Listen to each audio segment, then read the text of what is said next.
What is up, everybody? Welcome back to the channel. I said we'd have something a bit different today, and we have. We've got this huge, it's heavy, box of old pennies and halfpennies. I say box, it's a tub really, isn't it? But we're going to go through all these and see exactly what's here. We'll have a look at a couple now, but then I'll sort it. It's going to take me a while, so I'll sort it out and then I'll stop if I find anything good and show you it, and maybe I'll stop now and again as I go through and show you how I'm getting on. But let's have a quick look at a few. I think there might be a few of these in there. 1967 penny. Always seem to see quite a few of those about whenever you're doing anything with pre-decimals. And then we've got a load of these half pennies as well. But there might be some good dates in here, we don't know.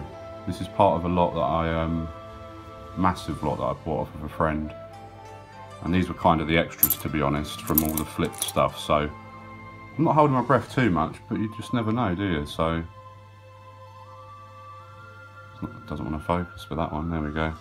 1964 halfpenny, but we'll sort them all out, see exactly what's what. There is some of the smaller halfpennies here as well, but none of these are really scarce.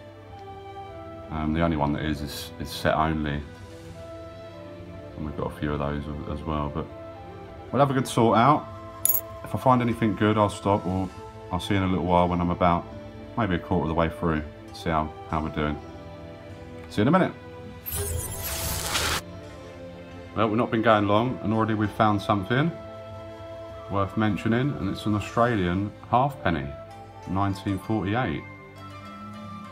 The dog's snoring already, he's already bored.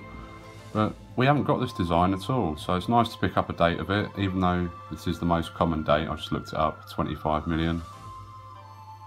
It's quite nice condition though, George VI there on the obverse. Let's hope there's a few more bits like this in here. Other than that, we're just finding 60s pennies mostly at the minute, but we'll keep going. See you in a minute. And we have another oddity that I wasn't expecting to find in here. It's a 1982 US cent.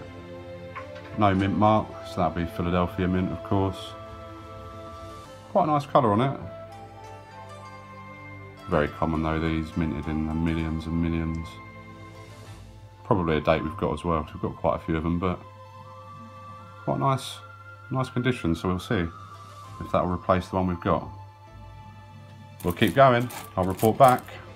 Found a few more different years on the half pennies now. And there's a 66, which we haven't found yet. See you in a minute. Well, we found our first farthing hiding amongst this lot. 1955. Wasn't expecting to find any of these in here, so we'll take it. Thought I'd mention it. Put that there for now. And look at the stack of 67s we're getting already, and the pennies. We'll end up with a lot of those. We're nowhere near even into this tub yet. See you soon. This caught my eye in the tub. Presumably it's been plated. Actually looks like it may have been set in something as well. See the corners here. Interesting nonetheless. We'll certainly keep it to one side. Well, we've found a lot more, but nothing worth showing you. We found a couple more farthings, so we're going to start lining them up in date as well. But we'll keep going. See you soon. Now we've come across our first older halfpenny here, 1949. Our first George VI portrait. Not a bad little find. Let's see what we'll find next. And then straight away we pull this lovely coloured farthing. Look at that. Lovely condition on that.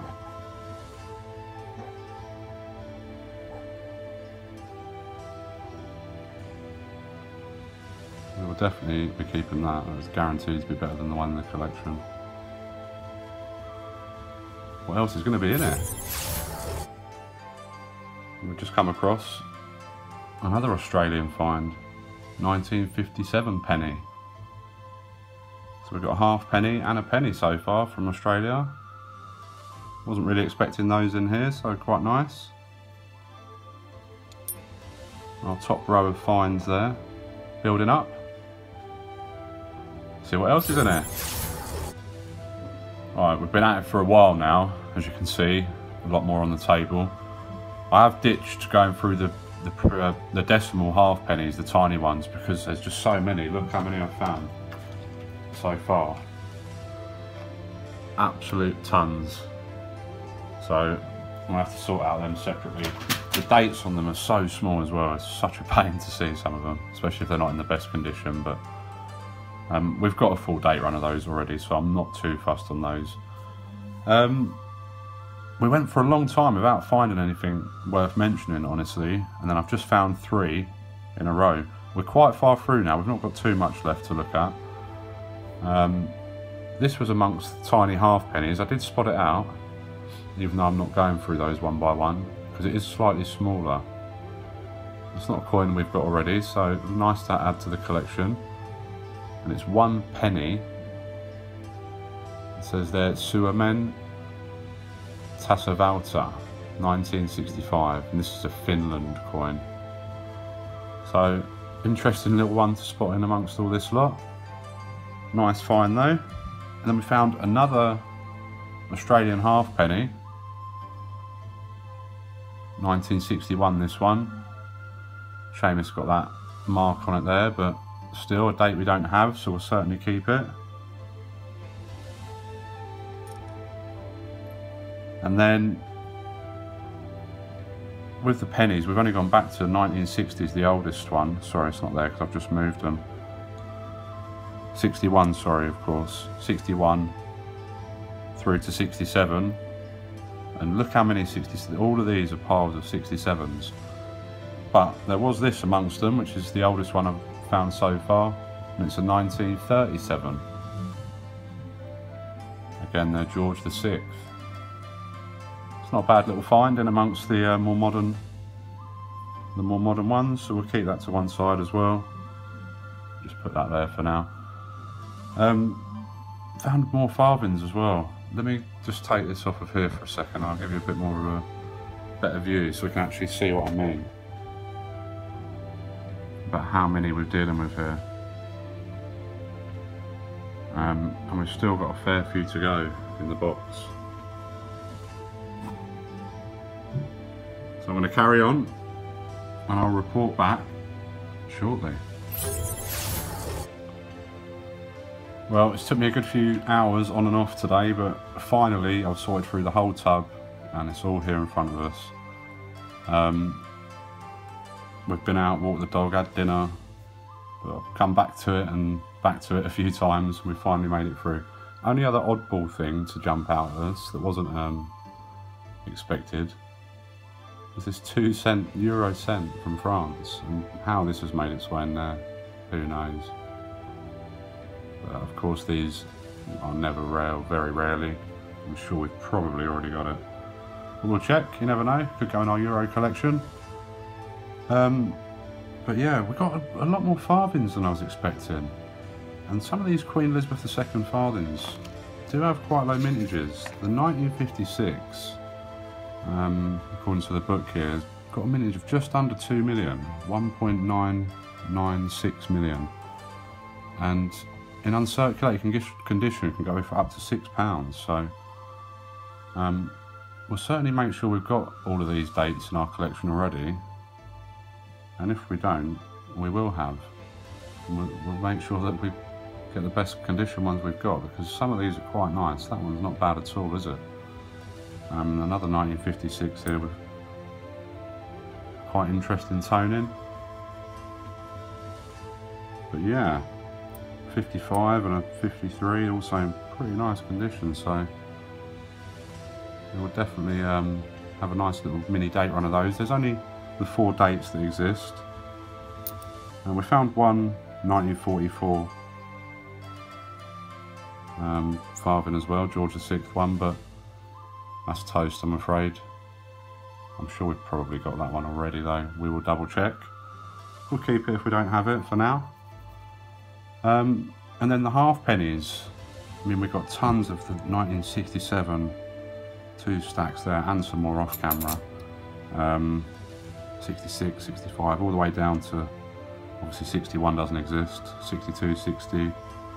And then some of these ones in the 50s though can be worth a little bit if they're in half decent condition. And probably the best one we've got, which might be pushing its luck to be worth anything, although there is still a bit of luster on it and interesting effect, is this 1956 one.